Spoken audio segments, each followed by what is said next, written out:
السلام عليكم ورحمة الله. أشهد أن لا إله إلا الله وحده لا شريك له وأشهد أن محمدا عبده ورسوله. أما بعد فأعوذ بالله من الشيطان الرجيم. بسم الله الرحمن الرحيم. الحمد لله رب العالمين الرحمن الرحيم مالك يوم الدين.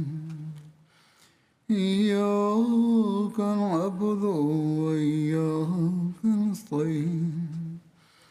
اهدنا الصراط المستقيم صراط الذين أنعمت عليهم غير المغضوب عليهم ولا الضالين. Öğretisinden bahsediyordum. Ve bu konuda o hangi usvesini, örneğini sergilediyse geçen hutbelerde onlardan bahsediyordum. Onun en yüce standartlarını bu çağda onun sadık kölesi Hazreti Vadl Mesih Aleyhisselatü Vesselam sergiledi. Ve farklı açılardan onu bu örnekleri önümüze koydu. Onun kendi örnekleri neydi, çocuklara bu konusunda ne öğretti, Ahmadilerden onun beklentisi neydi? İşte bunlar hepsi bu çağda bizim için aslında bir hareket planıdır. Hazreti Mesih Aleyhisselam nimetler üzerinde Allah'a şükür etme konusundan bahsederken şöyle buyurur. İnsan yüce bir mertebe yükseldiğin zaman o kibirlenir. Halbuki bu dönemde çok hayır işler yapabilir ve insan onun yarına çalışabilir. Allah-u Teala Kur'an-ı Şerif'te buyuruyor: La in şekartum la azidennakum ve la in kafartum inna azabi leşedid. Eğer siz bana teşekkür ederseniz nimetlerime karşı ben nimetlerimi artırırım. Ama eğer siz nankörlük yaparsanız o zaman benim azabım şiddetlidir. Yani insan Allah'ın ihsanları olunca o Allah'a şükür etmek zorunda. Ve insan oğlunun hayrına çalışmak zorunda. Ve eğer birisi bunu yapmıyorsa ve tersini yapıyorsa o zaman Allah-u Teala ondan nimetler geri alır. Ve azabını indirir. Mesih mesela şöyle diyor. En önde Allah'ın teşekkürü verdi. O bize hayat verdi, sağlık verdi, huzur verdi. Ve dinin yayılış için imkanlar sağladı. Ve doğru şudur ki Allah-u Teala'nın nimetlerini şükür etsek onun ihsanlarını ve iyiliklerini hiç şükür edemeyiz. Şöyle diyor, Müslümanlar Allah-u Teala çok şükür etmelidirler. Çünkü o onlara bir din verdi. Bu din ilmi ve ameli açıdan her türlü fesattan ve mekruh şeylerden arınmıştır. Eğer insanı iyice düşünse, incelese o bilecektir ki gerçekten bütün hamdlerin ve sıfatların layık sadece Allah-u Teala'dır. Hiçbir insan ve mahluk gerçek manada hamd ve senaya layık değildir. Eğer insan tarafsız olarak incelese o apaçık anlayacaktır ki hamde layık olan ancak odur ki o hiçbir vücut ortada yok oldu, var, o vücudun var olmadığı bir zamanında onu yarattı. Ve o vücudun yani insanın varlığının nasıl korunacağını ve hangi imkanlara ve vesilelere muhtaç olduğunu bilinmediği bir zamanda onu korumak için her türlü imkanı yarattı ve onu korudu. Ve onun musibet vakitlerinde onun her türlü musibetten kurtardı. Ve çabalayanın çabasını zayi etmedi. Şüphesiz bir işçinin çabası ve onun haktır ve bir karşılıktır bu. Bu onun çabasının karşılığını vermek onun haktır. Ancak onun karşılığını tam olarak ödemek, bu da ancak bir ihsandır. İşte bu her şey, bunlar hepsi, bu söylediklerim hepsi, bunların layık olan ancak Allah-u Teala'dır ve tam manasıyla bunlar Allah-u Teala'da bulunmaktadır. Ve bu yukarıda söylediklerim tam manasıyla sadece Allah-u Teala'da vardır ve Allah-u Teala başkasında bulunmamaktadır. Sonra İslam'ın yeniden dirilişi konusunda zamanında vaat edilen Mesih Aleyhisselatü Vesselam'ı gönderdiği için teşekkür et konusunda şöyle der: hakkı arayan, sen tecrübe etme, şaşırma ki Allah-u Teala niye bu zamanda, bu karanlık zamanında niye gönderdi? O Allah-u Teala'nın, Allah'ın dininin yayılışı için ve Müslümanların iç durumlarını düzeltmek için o beni gönderdi. Eğer Allah-u Teala İslam dinini koruma sözünü verdiği halde ve onun öğretisini hep sahip çıkacağını söz verdiği halde ve bu dini ben hiç sönük hale bırakmayacağını dediği halde, her türlü bunu iç ve dış fitnelerle koruyacağını söz verdiği halde ve eğer bu verdiği halde eğer o birisini göndermeseydi bu şaşılacak durumdu. Ama eğer o bir zamanında ve tam vaktinde, bu karanlık zamanında birisini gönderdiyse bu şaşılacak bir durum değildir.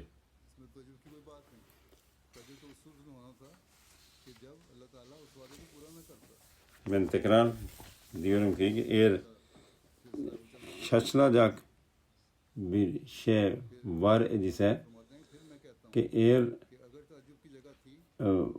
Resulullah sallallahu aleyhi ve sellem'in her yüzyılın başında Allah bir müceddet gönderecektir. Eğer bu haber boşa çıksaydı bu yüzyıl başında, o zaman şaşıracak bir durum vardı. Ama eğer o gönderdiyse, eğer o zamanında ve vaktinde gönderdiyse, bu haber gerçekliyse bu şükür edilecek bir şeydir. Mesih-i Maud Aleyhisselam'ın gelişine kadar her yüzyıl başında Allah Teala birilerinin mucizeleri gönderdi. Eğer bu çağda göndermeseydi, o zaman şaşılacak durumdu. Mesela diyor ki Allah-u Teala kendi lütfuyla kendi sözünü gerçekleşti ve bu sözünün gerçekleşmesi konusunda bir saniye bile bunu geciktirmedi. Onun için şükredin ve bu haberin gerçekleşmesiyle, gelecekle ilgili Resulullah sallallahu aleyhi ve sellem'in binlerce haberi ve harikulade o haberlerinin kapılar açıldı.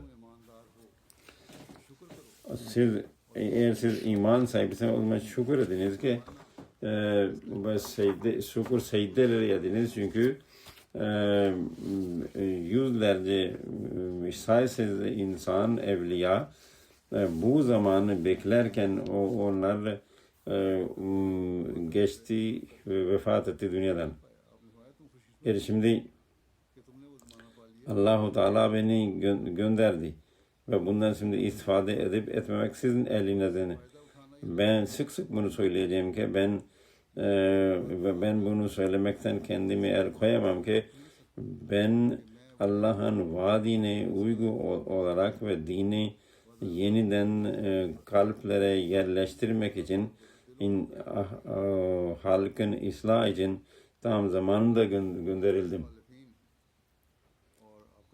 İşte inşallah Müslümanlar bu durumu tanırlar ve Allah'ın gönderdiğini, Allah'a şükür ederek Allah'ın gönderdiğini tanırlar ve bu birlik ipini kendine dizerler.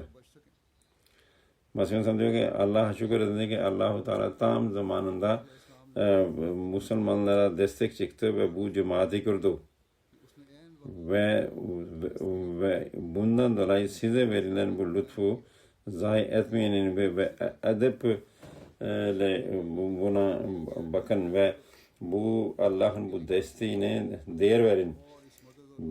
Kesinlikle biliniz ki Allah-u Teala'nın desteği ve olmaksızın insanlara hiç kimse bir güç ve kuvvet ve delil verilmez. İşte bu eğer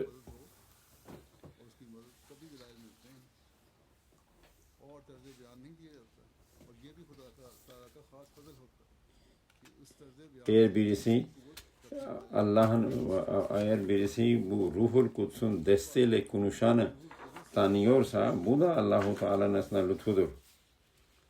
Allah-u Teala size eğer bu güç verdiyse ve siz eğer tanıyabildiyseniz bunun için Allah-u Teala şükür edin. Çünkü Allah-u Teala size bu basiret verdi. Bu basiret verdiği için ona şükür edin. Birçok insan vardır. O çok ilim sahibidir görünürde ama onlarda bu basiret yok.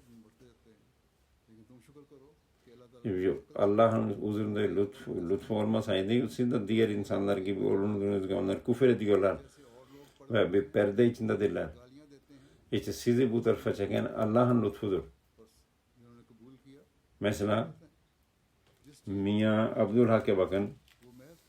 Eğer Allah-u Teala onu elinde tutmasaydı o bulunduğu durumdan çıkamazdı. Miya Abdülhak da örnek olarak veriyor Mesih Aleyhisselam. O aslında bir öğrenciydi, yüksek lisans öğrencisiydi. Ve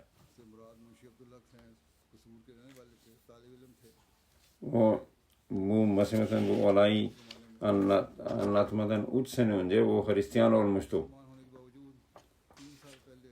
Onun işte Mesih Aleyhisselam'dan etkilenerek Mesih Maud Aleyhisselam'a bir mektup yazdı ve dedi ki ben İslam'ı ameli bir şekilde görmek istiyorum.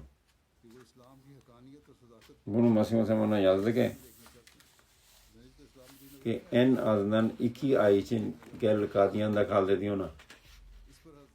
O Kadiyan'a geldi.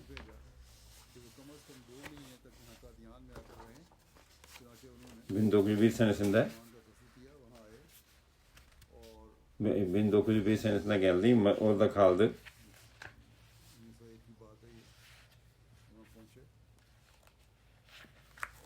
Yani oraya gelmek istedim. Ben birçok kişi ona nasihat etti. Gitme Kadiyan'a. Yani onlardan birisi küfür etti. Halbuki dinlerde küfür etmek yasaktır. Ve edbe de aykırıdır. Ama Allah'ın lütfu galip geldi. Ve o buraya geldi.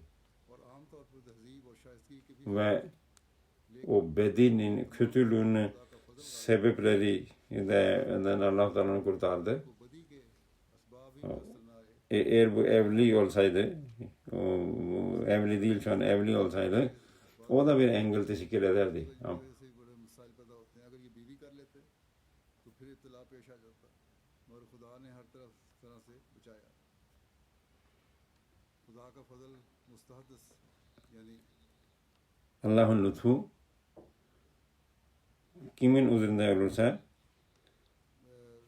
नहीं होता मुस्तहदस नहीं होता yani नया पैदा हुआ नहीं होता onu her açıdan korur. खुदा का फजल होता है जिस पर वो अपना कर्म Hiç düşünün, biz Müslümanız diye düşünmeyin. अल्लाह ताला तो जिस पर अपना Ki bu yeter bize. İslam büyük dindir. Ve sadece dille demekle yetmez ki ben Müslümanım. Onun da büyük bir felsefe vardır ve o uygulamaya geçirilmeden insan o hikmete o felsefeye varamaz. जो बातें हैं जो अमल हैं जो तालीम है Ahmediyet için ihlas besleyenler için Masum'a teşekkür ederek şöyle diyor. Ahmadiyya के लिए इखलास Burada ben bunu söylemekten kendime el koyamam ki Allah'ın lütfuyla ben yalnız kalmadım. इस बात के इजहार और Benimle करने के बगैर o kardeşlik alakasına bağlanan insanlar पकड़ने वाले onlar öyle ihlasla bana bağladılar ki bunda benim bir çabam yok. Bu benim çabam değil. Allah'ın özel lütfundan dolayı onlar bana böyle bağlandılar. बल्कि खुदा ताला ने अपने खास एहसान से Ahmediyete ये सिद्ध gelenlerden bahsediyor Mesih Maud Aleyhisselam. Allah-u Teala bunları bana verdi. जो है अहमदियत Ben ilk olarak उनकी तारीफ ben manevi kardeşim Mevlevi Nuruddin'den bahsetmek istiyorum.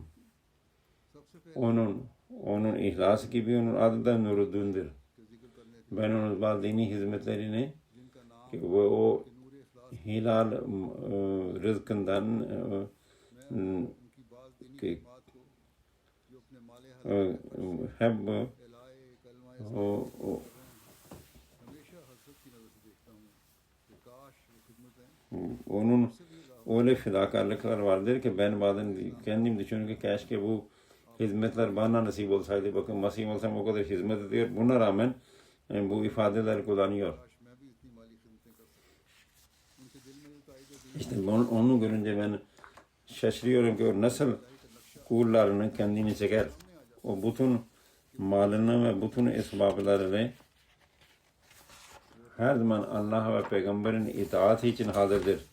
तमाम असबाब मकबरत के साथ Ben tecrübeyle bunu söylüyorum ki अल्लाह रसूल की इताअत के लिए मुस्तैद खड़े हैं यानी हज़रत खलीफा अव्वल के बारे में फरमा रहे हैं और मैं तजुर्बा mal sadece mal değil, can ve izzetin de feda etmeye hazırdır. मेरी राह में माल क्या बल्कि जान Ve eğer ben ona izin verseydim o manevi kardeşlik gibi, dostluk gibi o cismani olarak da benimle beraber olurdu. İşte Mesih olsam bunu 1890 senesinde söylüyor ama o zaman Mesih olsam Fetih İslam kitabını yazdı ve orada bunlar yazıyor. Daha sonra Hazreti Mevlana Nuruddin zaten kendi vatanını bırakıp Kadiyana Mesih olsamın hizmetine geldi. Allah-u Teala'nın rahmaniyet sıfatından bahsederken Mesih'den şöyle diyor. सिफत Rahmani Yüz binlerce hamd ve övgü o kadir olan Allah'adır. Ki o bütün ruhlarını ve cisimlerini hiçbir madde olmaksızın onlar yarattı. Kendi emriyle yarattı ve böylece kendi büyük kudretini gösterdi. बनाने के अपने ही हुक्म से Ve पैदा करके अपनी कुदरत अजीम का ve peygamberlerine hiçbir hoca olmaksızın onlara talim öğretti. आप ही तालीम और तदीब फरमाई फरमाकर Onlar eğitti ve onlara öğretti. यानी नंबिया को जो भेजता है Ve onlara emirlerini indirdi. उनको भी अपनी तरफ से तालीम बख्शी उनकी तरफ Ne kadar Rahman ve Mannan'dır o zat. उन पे अपने अहकामात उतारे Ve bizim hakkımız olmaksızın bizim hiçbir hakkımız hem biz zayıf kullarına nimetlerinden değil ve bizim bedensel kıyamımız için güneş ve ay ve bulutlar ve havalar hepsini yarattı, iklimi yarattı ve bizim manevi hayatımız için Tevrat ve İncil ve Kur'an-ı Kerim ve diğer göksel kitaplarını indirdi. इलाही Ve kendi kitaplarını indirerek aklın hatalardan korudu. और अपनी पाक किताब Ve durud ve salat ve selam olsun Muhammed sallallahu aleyhi ve sellem'e और दरूद और सलाम हजरत ईसा ki onun vasıtasıyla Allah-u Teala सल्लल्लाहु अलैहि वसल्लम bir alemi doğru yola getirdi ने एक आलम गुमगुम ve sapmış olan mahlukatı doğru yola getirdi. मुरब्बी और O insanları şirk ve putların belasından kurtardı. नफलाया वो मौसम Ve tevhidin ışını, nurunu dünyaya yaydı. बला से छुड़ाया Ve o bozulmuş olan kalpleri doğru yola çekti. Ve sebat gösterdi. Ve हुए दिलों का ve manen ölü olanları abi hayat içirdi. निशान कि जिसने मुर्दों को जिंदगी का पानी पिलाया Ve bu ümmetini uzuntular çekti. मेहरबान Ve bu çağda Mesih-i Maud gönderdi. बिगड़ रही थी उम्र उनको लिए ज़माने में मसीह मौत को भेजा और दर्द उठाया और वो शुजा और पहलवान जो हमको मौत के मुंह से निकाल Önce Allah-u Teala Resulullah sallallahu aleyhi ve sellem gönderdi dünyanın ıslah için. Ondan sonra onun sadık kölesini gönderdi. O şöyle diyor, Peygamber Efendimiz sallallahu aleyhi ve sellem'le ilgili o pehlivan bizi ölümden çıkardı. Bu halim ve nefsani olmayan bir insan kulluğu için başını eğdi. Yani Resulullah sallallahu aleyhi ve sellem ve kendini hiç saydı. Bu kamil manada muvahhid idi ve irfan denizi कुदरत रहमान कि जो उम्मी हो deniziydi. सब उलूम हक़ानी में Ve her gayri yani Allah'tan başkasını gözünden düşürdü. ये आंसर की तारीफ है पहले तो तौरात और इंजील के बजाय मिसाल दी है आपने लेकिन उन कौमों के लिए जिनको तौरात और इंजील के दिए से सही रास्ता नजर आया लेकिन उसके बाद फिर Dünyada bir büyük sapma vardı ve Resulullah sallallahu aleyhi ve sellem Allah-u Teala gönderdi. Hazreti Musa diyor ki ey Rabbul Alemin senin ihsanlara nasıl ben şükür edeyim? Sen son derece Rahman ve Rahimsin, kerim sahibisin. Senin sayesiz ihsanlar huzurunda var. Benim günahlarımı bağışla ki ben helak olmayayım. Benim kalbimi halis temiz muhabbetini ver, sevgini ver ki ben hayata kavuşayım. Benim için tesettürlü örtücü davran ve öyle amellerle nasip et ki sen benden razı olasın. Ben senin vecih-i kerim ile senin gazabından sana sığınırım. Merhamet et. O şöyle diyor ben binlerce şükür ediyorum Allah-u Teala o böyle din bize verdiği için ki biz Muhammed sallallahu aleyhi ve sellem gibi bize peygamber verdi ki onun vesileyle biz bu pak dine nasip olduk. Bize bu pak din nasip oldu. इस बाग की आपाशी की फिर एक जगह फरमाया जो उसकी निगाह में रास्तबाज और सादिक हैं Allah gözünde sadık olan ve hak uzunlardan hep ortadan beri cahillerin dilleriyle hep eziyetler çektiler. दीन की पाबंद हैं İşte bugünlerde Ahmedilerin durumu olduğu gibi. Allah'ın sünneti ortadan beri budur. इस ज़माने में हम भी खा रहे हैं बाद में Onun için sizler सोचों के सुन्नत eğer sizler kendi insanınızdan ve diğerlerden bir eziyet çekerseniz o zaman sevinin. कुछ आज़ार उठाएं Ki biz onun indinde seçildik ve Allah yolunda biz sıkıntılar çektik. Çünkü Allah-u Teala'nın razı olduğu kimseler Allah yolunda sıkıntılar çekerler ve bu bizim için bir saadettir.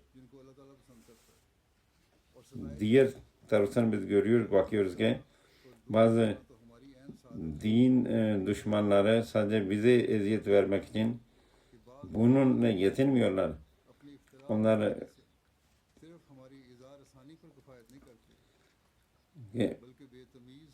Onlar habersiz insanları bizim hakkımızda fitneyi düşürürler ve böyle olunca insanların fitneden korumak için ve o vakıf olmayan, bizi tanımayan insanları onlar bu fitneden korumak için hakikati söylemeye çalışırız. Ahmediler bazen tebliğ ediyorlar ama onlara diğerleri fitneden korumak için katiyen biz muhaliflere karşı edepsizlik yapmamalıyız. Tersine İslam öğretisinin dairesinde kalarak onların yanlış propagandalarına ve onların suçlamalarına cevap vermeliyiz. Bu işte her tebliğ eden bu kuralı aklında tutmalı. Biz onlar gibi davranamayız. Masih Muhammed şöyle diyor. Bu aciz Allah-u Teala'nın ihsanlarına hiç şükredemez. Bu tekfir vaktinde ve her taraftan alimler lasta müminin dedikleri zamanda sen mümin değilsin dedikleri vaktinde Allah-u Teala tarafından bana bu nida geldi diyor. Kul innu umertu ve ana avvalul müminin de ki ben emir verildi, ben memur oldum ve memur olarak geldim ve ben avvalul müminin benim. Ve bu mollalar beni kökünü kazmak istiyorlar ve böyle durumda Allah Teala diyor ki yeterabbasuna alayka duayra alayhim dairetu su. Onlar senin üzerine belaların gelmesini istiyorlar ama her bu bela onların başına gelecektir ve netice olarak onlar saracaktır ve onlar rezil rüsva olacaklardır. İşte bu Allah Teala'nın sözüdür. İnni muhinun man arada ihanataka ihanataka Allahu acruka Allahu yutuka celalaka yani senin zilletini isteyen Allah Teala rezil edecektir ve senin ecrin Allah Teala'nın indindedir ve Allah senin celalini sana senin celalini verecektir.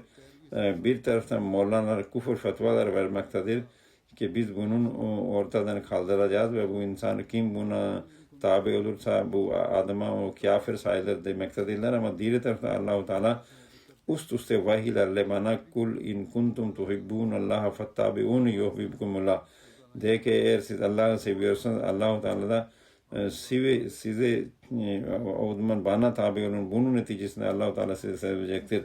Peygamber Efendimiz sallallahu aleyhi ve sellem Allah-u Teala bunu demişti ve onun tam olarak ona tabi olan ve onu sadık kölesi olan Mesih-i Maud Allah-u Teala aynı şeyler söyledi. Cemaati nasıl gitgide çoğalıyorsa bu insanlar için yeterince bir cevaptır. Mesih-i Maud diyor ki ben burada şükürden etmekten kendimi el koyamam ki Allah-u Teala bizim Peygamber sallallahu aleyhi ve sellemin taidinde vahiy ile kafirleri susturdu ve dedi ki benim peygamberim en yüce derecede dürüst bir insandır ve o yüce ahlaklıdır ve hiçbirinizde onun geçmişteki 40 sene içinde geçerdi ve onun hayatında en ufak bir siz kusur bulamazsınız.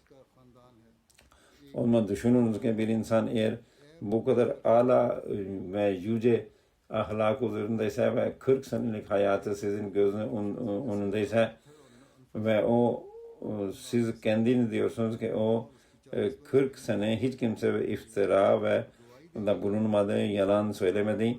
Ve o zaman o zaman Allah'a nasıl böyle bir iftirada bulunabilir? Ve Allah-u Teala'nın bu kadar desteği onun arkasında olurken ve sizin bunun tersine sizin akideleriniz çirkin ve napak iken ve şirkle doluyken bu peygamberin sadık olma konusunda ne şüpheniz var? O Mesih Aleyhisselam şöyle diyor İslam muhaliflerine aynen bunun gibi beni muhalifler ve beni tekzip edenler de beni Allah-u Teala suçladı. Çünkü ben Peygamber Efendimiz sallallahu aleyhi ve sellem'in sadık kölesiyim. O bana Hine Hamdiye'de söz verdi ve buna 20 sene geçti. وَلَقَدْ لَبِسْتُ فِيكُمْ اُمَرًا مِنْ قَبْلِهِ يَا فَلَا تَاكِلُونَ. Bu vahiy bana indi.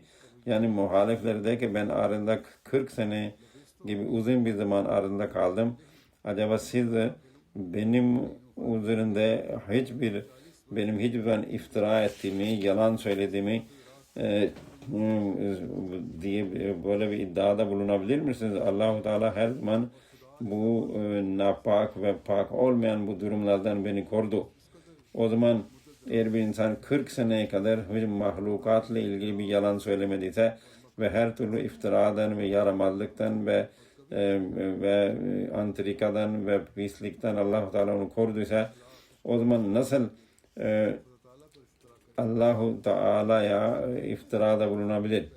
İşte bu onun siretinin siretini ortaya koyuyor ki Mesih-i Maud Aleyhisselatü Vesselam onun muhalifleri bile onun hiçbir zaman yalan söylemediğini kabul ederlerdi.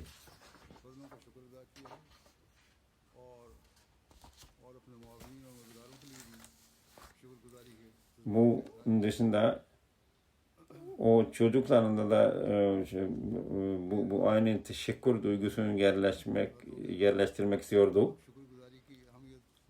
Hazreti Mesih'in bir keresinde evinde çocuklara bir hikaye anlattı. Hazreti Müslim Al-Hakim gazetesinde bunu yazdırdı. Bir kel vardı ve bir de kördü. Melek bir keresinde insan şeklinde geldi ve sordu, bu kel olana sorduk, sen ne istiyorsun dedi ki benim başında saçlar olsun ve param pulum olsun. Nitekim melek onun başına dokundu ve bunun neticesinde ona saatler geldi ve malla da sahip oldu. Tekrar o gitti o köre gitti. Körde sordu. Körde dedik efendim bana sen gözler ver. Ben bu körlükten kurtulayım. Param pulum da olsun. Melek de onu da ellerine dokundu ve o da işte gözlerini işte oldu. Gözleri ona verildi ve mal mülk da oldu. Sonra o Allah'ın emriyle ikisini denemek için tekrar geldi ve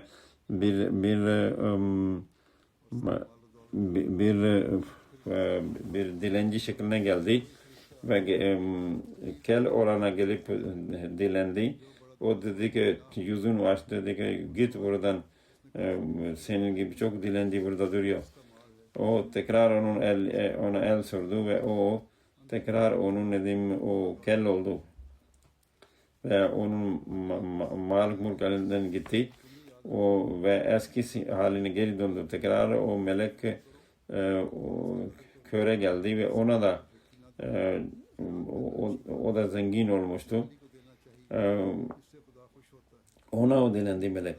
O dedi ki ne bana verdiyse Allah-u Teala vermişsin. Önce sen al bu malımdan. Bunu da Allah-u Teala o kör olana daha fazla mal verdi. İşte Mesih Aleyhisselam diyor ki ey çocuklarım Biliniz ki Allahu Teala'nın nimetlerine şükür edin, onun nimetlerine değer verin ve dilencilere azarlamayın. Hayrat vermek çok güzel bir şeydir ve dilene verin.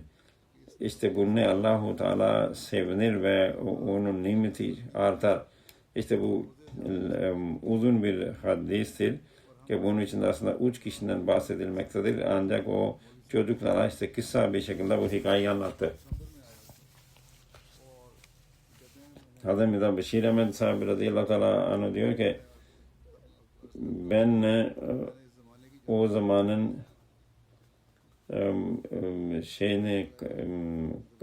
takvimine baktım ve Mesih-i Maud 1891 senesinde Mesihlik iddiasında, Mesih-i Maud olma iddiasında bulundu ve 1891'de Ramazan ayı 11 Nisan başladı.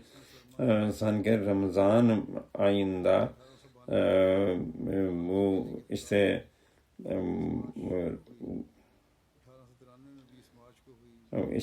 bu şekilde bu Ramazan ay işte bir şekilde bir soğuk günlere rast geldi ve 1892 senesinde Ramazan ay 31 Mart'ta başladı. 1893 senesinde 20 Mart'ta başladı ve bundan sonra Ramazan ayı her sene işte kışa doğru geldi ve Mesih vefat ettiğinde o senede Ramazan 1 Ekim gününde başladı. Mesih-i Maud Aleyhisselam buna teşekkür ederek diyor ki Allah-u Teala ben şükür ediyorum ki Ramazan hep bizim hayatımızda kışın geldi ve böylelikle biz onun ve böylelikle Mesih Muhammed şunu demek istiyor ki biz oruç tutabildik böyle daha rahat ve bu bize Allah-u Teala öyle bir dönemde gönderdi.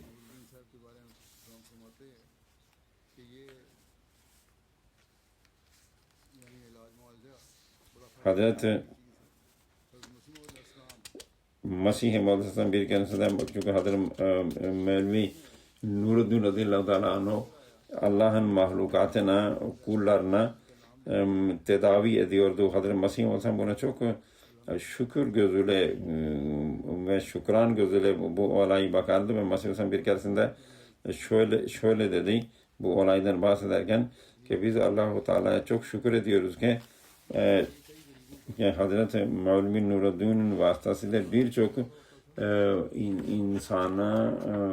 insanı tedavi oluyor ve bedava tedavi ediyor.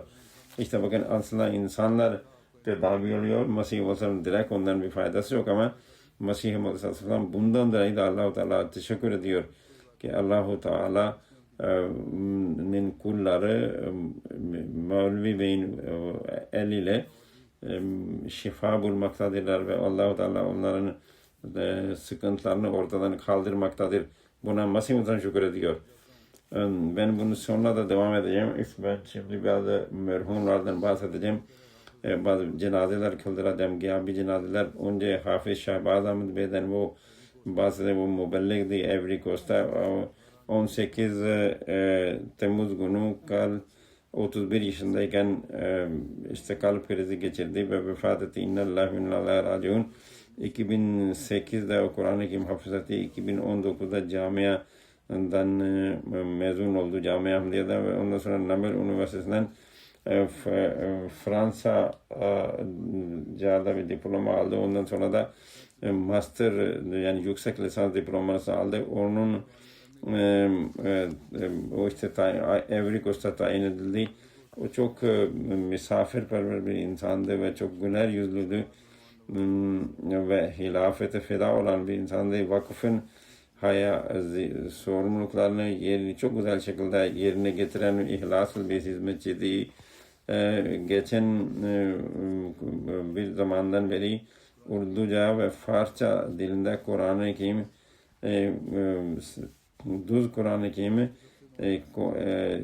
Kur'anlarla birlikte online okutuyordu. Onun yazanlar yazıyor ki onun çok onurlu bir insandı, çok sabırlı birisiydi. Hiçbir zaman birisine yük olmazdı. Tebliğ çok seve seve yapardı. Bazen kendi evinde de işte o tebliğ toplantılar düzenlerdi. Ve şehrin saygın insanlar ve ona çok iyi ilişkileri vardı. Ve her zaman cemaat çocuklarının eğitimi için çok uğraşırdı. O eşi diyor ki çok iyi ve çok temiz bir insan, derdi ki hep çok iyi bir koca ve iyi bir babaydı ve diyor ki o her zaman bana derdi ki hep dua et benim için ki Allah-u Teala bana çok büyük işi yapmayı nasip eylesin. Cemaat cemaat paralarına çok önem verirdi. Yani ve onun için çok sabır vardı. Kadir Bey, Numan Kadir Bey mübelleg diyordu ki Hafız Bey bu çok basiret sahibi bir insandı. Cemaatin bazı meselelerinde ona danıştığım zaman her zaman çok büyük bir basiretle o bir cevap verdi ve o görünürde zor olan meseleyi kolaylıkla çözdü. İşte Şamul Hak Bey bir başka bir murabbi diyor ki onun murabbiler dışında oradaki yerel muallimlerle ve komşularıyla ve dostlarıyla, cemaat dostlarıyla, arkadaşlarla çok iyi ilişkileri vardı. Ve genelde insanlar ve gelip onun hakkında konuşanlar bunu söylediler. Ve ona bir iş verdiği zaman onu iş değil ibadet sayarak onu yapardı. Zamanını çok dakik bir insandı ve çok planlı bir şekilde işlerini yapardı. İhlas onun önemli bir meziyetiydi. Her zaman cemaatin talimi için ve eğitimi için yeni yollarını hep düşünürdü. O gençler ve büyüklerin eğitim ve terbiyesi için hep düşünürdü. Onun başka bir özelliği ihlasın bol bol olmasıdır ve hiçbir karşılık beklemeden çalışan bir insandır. Sadece Allah rızasını isteyen birisidir. Şöhret istemezdi. Ve hep din hizmetine meşgul oldu. Çocuklara Kur'an-ı Kerim'i doğru telaffuz ile öğretirdi.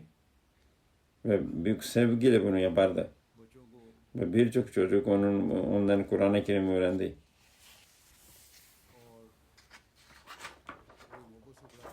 İkinci cenaze Alengana Mumni Bey'dir. Bu Burkina Faso'da bir yerde Zeym Ensar'laydı. Orada işte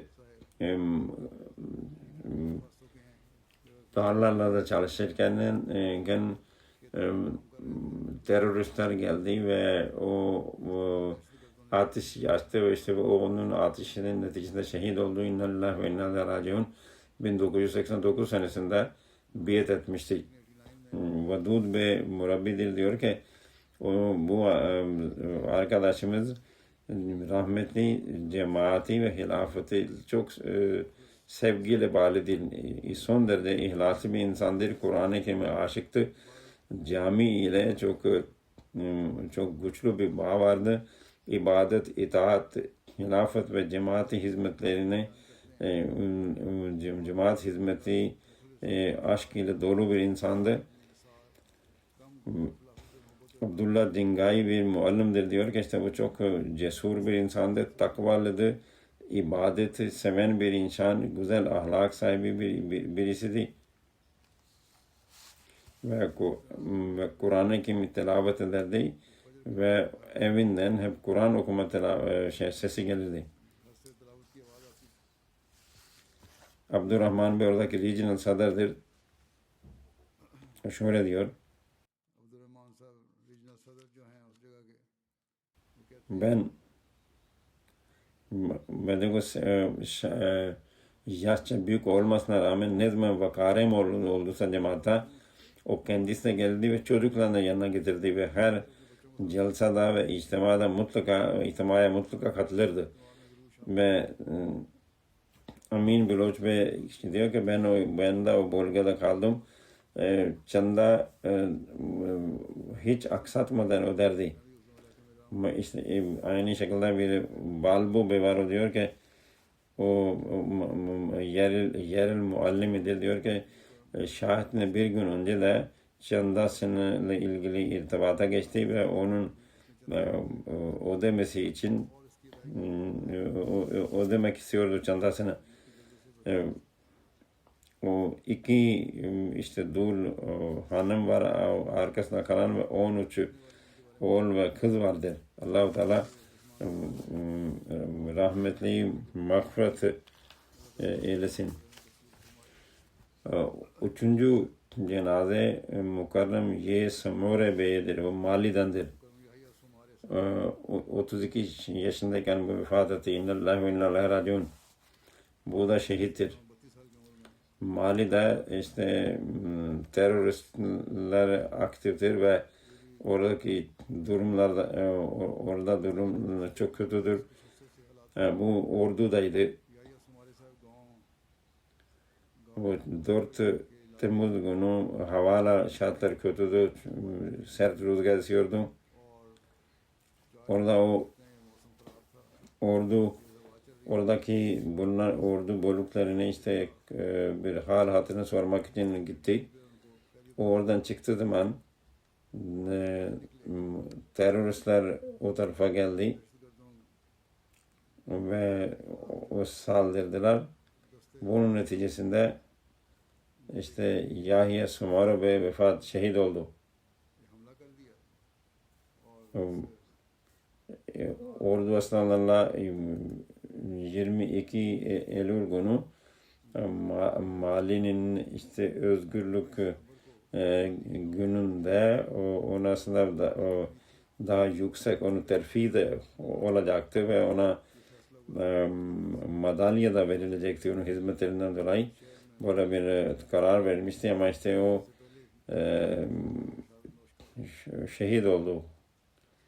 Onun kardeşi Fodi Sumare diyor ki o 2022'de Celsa Salana'ya geldi ve orada Mesih-i Maud Aleyhisselam'ın resmini görürlerdi. Onun kalbinde ilginç bir durum hakim oldu ve kalbi içine bir rahat ve itminan ve huzur yerleşti. Ve celse esnasında işte konuşmalar dinledi. Cemaat kitaplarını özellikle İslam öğretilerin veya esasların felsefesini okudu ve imanın böylece artırdı. Özellikle cihad konusunda Ahmediye cemaatinin akli ve İslami usullerine dayalı öğretisi onu çok etkiledi. Ve o celsada o biat ederek Ahmediye'te katıldı. Onu hanım diyor ki o çok örnek alınacak bir eş idi ve çok müşfik bir babaydı. Bütün bizim ihtiyaçlarımızı karşılardı. Her zorluklarda bizim için bize büyük destekti. Mali'deki Mişni şöyle diyor. Çok güler yüzlü, iyi ahlaklı bir insandı. Namazı ve oruca bağlı bir insandı. Ve ihtiyaç sahiplerine yardım ederdi. Kendileri ve başkaları için güzel bir örnekti. Yani kendi insanlar ve diğerler için güzel örnekti. Ve akrabalık bağlarını çok değer veren bir insandı. Takvalı sahibi bir insandı. Yeni Ahmedi olmasına rağmen Hazreti Mesih Aleyhisselam ve hilafete son derece bağlı bir insandı.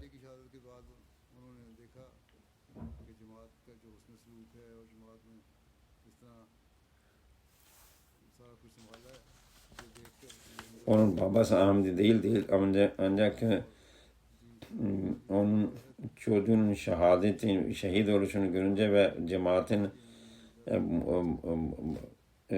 yaptığı güzel muameleyi görünce o da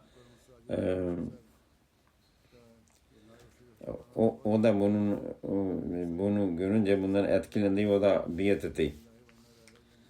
İşte Siracül Hak Kureşi Bedir, bundan sonraki cenaze o naib afser Jalsa Salana'ydı Rabba'da bir zamanlar. O da 86 yaşındayken şimdi vefat etti. İnna lillahi ve inna ileyhi raciun. Allah'ın lütfuyla Musi'di ve onun büyük babası Hazreti Mir Kutbuddin Bey ile ailesine Ahmediyet geldi. O bir rüyada Mesih-i Maud Aleyhisselam'ın geldiğini öğrendi ve Kadiyan'a gelip o zaman Mesih-i Maud'dan biat etti. Onun büyük annesi de sahabiydi. Allah onların bu büyük babalarına 2 oğul vermişti.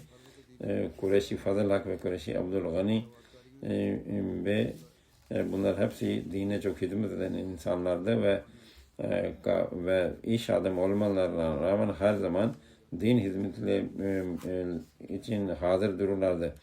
Ve Rabwa işte kurulduğu zaman oraya da büyük odada hizmetler oldu. İşte bugünlerde bu Siracül Hak Bey işte naib nazır ve naib afser Jalsa hizmetlerindeydi. Yok, onun dedesi, yani annenin babası Kureşi Siracül Hak Bey, o da Kureşi Siracül Hak Bey'in dedesi, yani annenin babası, o da Mevlevi Muhammed Osman Bey, o da sahabiydi. İşte ne zaman onlara bir iş verildiyse o çok yapar. Seyyid Kasım Ahmet Bey diyor ki Siracül Hak Kureşi Bey Daftar Salana Jalsa Salana'nın önemli bir parçası ve orada çalışanlar onun vefatıyla büyük bir sanki oradan gittiğini, başlarından gölgesi kalktığını hissediyorlar. Arkasından 2 kızı ve 2 oğlunu bırakmıştır. İşte bundan sonraki cenazeye Abbad Tayyib Bey muallim, Nijerya muallimidir. O da 30 yaşındayken vefat etti. İnnallâhi ve innallâhi raciun. Jalsa'daki yayınlar için çalışırken işte orada çalışırken merdivenlerden düştü ve yaralandı ama iyileşemedi ve böylece o vefat etti. Arkasında anne baba ve eşi vardır ve 11 aylık bir kız da var, arkada bıraktı. 2018'de Camiatul Mübeşşerin Nijerya'da o eğitim tamamladı ve muallim olarak o çalışmaya başladı. Çok ahlaklı bir insandı, aktif bir insandı, ihlaslı bir muallimdi. Cemaat tarafından ona verilen her işi çok güzel bir şekilde yapmaya çalışırdı. Ve anne babasına da çok yardımcı olurdu. Onun ailesi, onun eşi diyor ki ve İslami öğretisine ve hilafetin hilafeti Ahmediye'nin verdiği emirlere gönülden bağlı kalırdı. Münevver ve bir muallimdir. O da diyor ki o çok iyi ahlak sahibidir, çok sabırlıdır ve başkaları her zaman böyle çok motive ederdi ve öğrencilik zamanından beri cemaate çok hizmet eden bir insandı. İşte son hastalık esnasında bile ve kendisi yarar olduğu halde cemaat öyle ilgili ve cemaat fertlerinin eğitim ve şeyle ilgili hep sordu. Allah-u Teala onu mağfiret eylesin. Ondan sonraki cenaze Master Gafur Ahmet Bedir bugünlerde Kanada'daydı. Sangla Hill'de bir yerde bu Sadır idi bir köyde bir zamanlar. Onda geçenlerde vefat etti. İnna lillahi ve inna ileyhi raciun. 5 vakit namaz kılandı. Teheccüd alışık bir insandı. Allah korkusu olan, takva sahibi, misafirperver ve hilafete aşık olan bir insandı.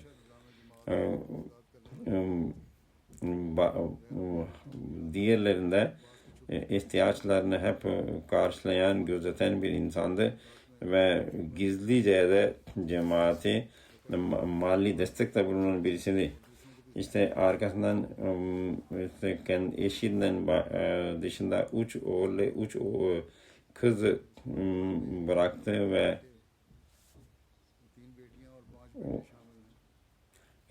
ayrıca torunlar da var. Onun bir oğlu Naim İkbal Bey Emir ve Mişni İnçar'dır Fici'de. O babasının cenazesine katılamadı. Allah-u Teala ona da sabır versin ve rahmetle mağfiret eylesin.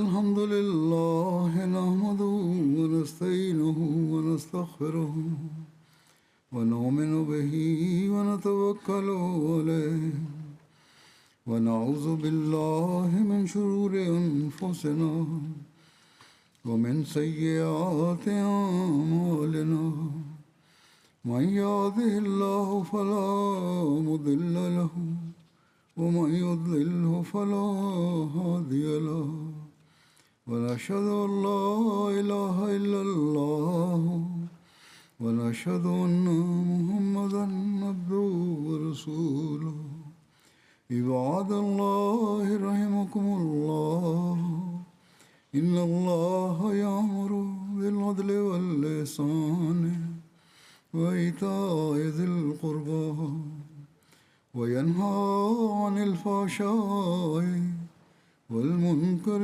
والبغي يعظكم لعلكم تذكرون اذكروا الله يذكركم وادعوه يستجب لكم ولذكر الله أكبر